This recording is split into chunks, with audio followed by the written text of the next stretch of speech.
Before I introduce you to exercise, let us see 7 reasons why we should not forsake engaging in regular physical activities. Do you know how oxygen is distributed among tissues and organs? The distribution for oxygen by hemoglobin to various tissues and organs are not equal. It depends on state of activities around the area. Hemoglobin responds to such variation and unloads more oxygen to the tissues that need it most. Typical example is Bohr effect. As hemoglobin of the red blood cell load carbon dioxide, its affinity for oxygen declines.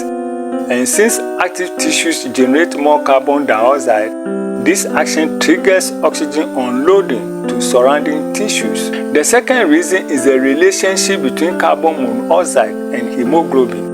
Hemoglobin of red blood cells have a significantly higher affinity for carbon monoxide than oxygen. A small amount of carbon monoxide can displace oxygen and bind to hemoglobin, leading to tissue hypoxia. Carbon monoxide is colorless, odorless, and slow poisoning.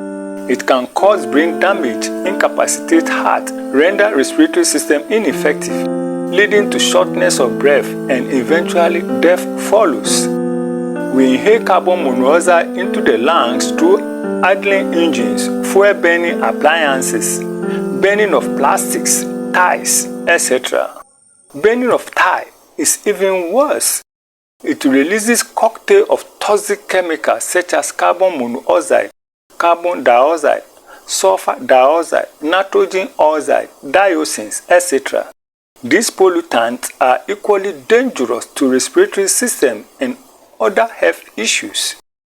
Administering high level of oxygen is a common solution to replace carbon monoxide from hemoglobin binding site. But the ultimate solution is avoidance. Another reason to be active is the limited amount of oxygen received in the alveolar air bag.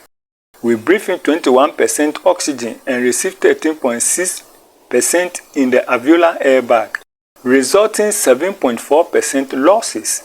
The major factors that contribute to these losses are humidification by the airway, exchange of oxygen with the blood as oxygen travels to alveoli, missing of fresh air with residual air from previous respiratory cycle. As we age, the lungs become less compliant and respiratory muscles weaken. Efficiency declines and residual volume rises. The lungs are now ventilated with less fresh air in a given time. But regular aerobic exercise slows down this degeneration by retaining respiratory muscle strength, leading to reduction in residual air. It is clear engaging in moderate exercise can strengthen the lung muscles and prevent further losses, or reduce the 7.4% and increase the total oxygen received in the alveolar air bag, causing oxygen gradient to rise. The rise in oxygen gradient will translate into more oxygen diffusing into the blood capillaries and finally to tissues and organs. Research has also shown that active tissues consume oxygen rapidly and the partial pressure of oxygen of that tissue remains low, causing more oxygen to be released to these ones. The brain is a typical example. It is always super hungry for oxygen, using about 20% of the body's oxygen supply.